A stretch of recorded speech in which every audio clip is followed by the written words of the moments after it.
అందరికీ నమస్కారం. ఇప్పుడు ఎక్కడ చూసినా ఆర్టిఫిషియల్ ఇంటెలిజెన్స్, అదేనండి ఏఐ గురించే చర్చ.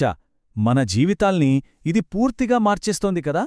కాని ఇంత జరుగుతున్నా మనందరి మదిలో ఒక పెద్ద ప్రశ్న అయితే అలాగే మిగిలిపోయింది. అదేంటంటే, ఒక మెషీన్ జస్ట్ పనిచేయడం కాదు, అచ్చం మనలాగే మనుష్యుల్లా ఆలోచించాలంటే దానికి ఏం కావాలి? ఆ సమాధానం కాగ్నిటివ్ సైన్స్ అనే ఒక అద్భుతమైన ఫీల్డ్లో ఉంది.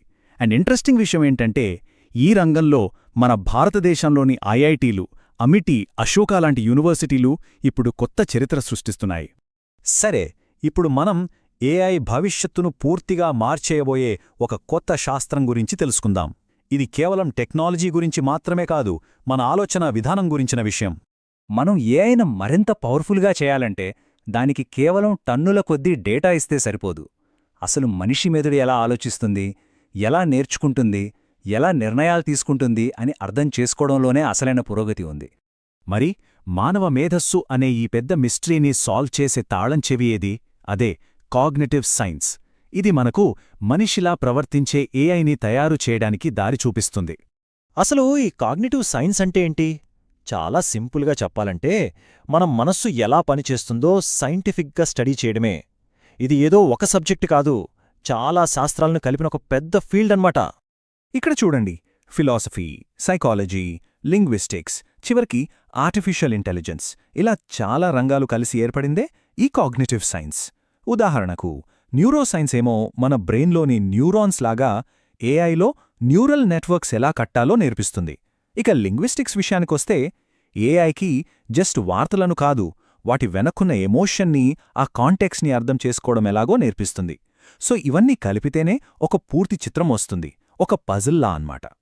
అంటే మనం ఒక విషయాన్ని ఎలా చూస్తాం, దాన్ని ఎలా గుర్తుపెట్టుకుంటాం, ఫైనల్గా ఒక డెసిజన్కి ఎలా వస్తాం, ఇలాంటి ఫండమెంటల్ ప్రశ్నలకు సైంటిఫిక్ ఆన్సర్స్ వెతకడమే ఈ కాగ్నిటివ్ సైన్స్ యొక్క ముఖ్య ఉద్దేశం.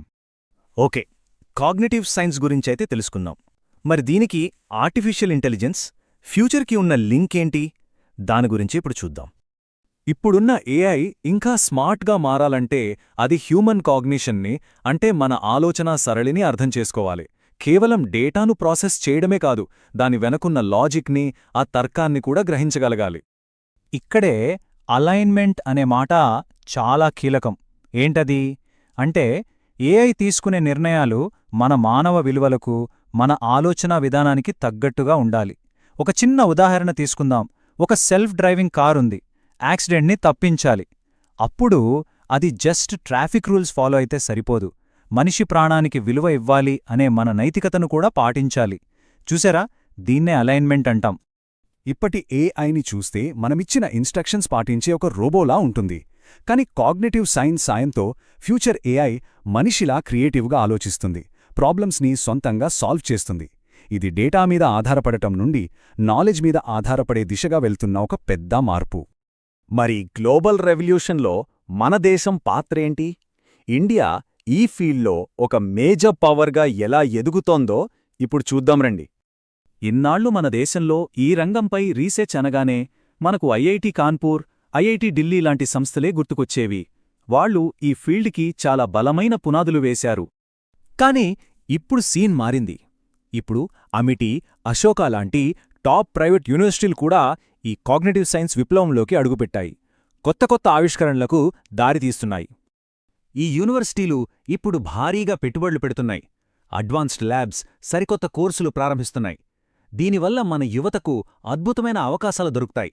అంతేకాదు, ఇది ఎడ్యుకేషన్, మెడిసిన్, గవర్నెన్స్ లాంటి రంగాల్లో పెను మార్పులు తీసుకురాబోతోంది. ఇదంతా చూస్తుంటే మనం కేవలం టెక్నాలజీలో ఒక కొత్త ఫేజ్ని చూడటం లేదు, మనం ఇంటెలిజెన్స్ అంటే మేధస్సులోనే ఒక కొత్త శకానికి పునాదులు వేస్తున్నాం. సో మనం గుర్తుపెట్టుకోవాల్సిన ముఖ్యమైన విషయం ఏంటంటే, కాగ్నిటివ్ సైన్స్ అనేది ఫ్యూచర్ టెక్నాలజీకి ఒక బ్యాక్ బోన్ లాంటిది.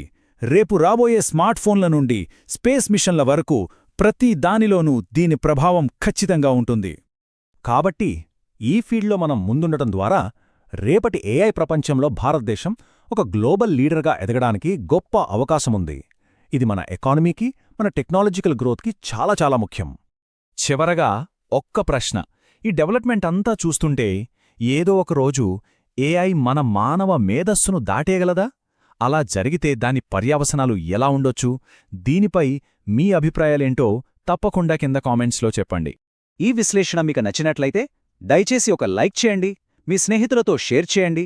అలాగే ఇలాంటి మరిన్ని లోతైన విశ్లేషణల కోసం మా వేద వ్యాస అకాడమీ ఛానల్కి ఇప్పుడే సబ్స్క్రైబ్ చేసుకోండి.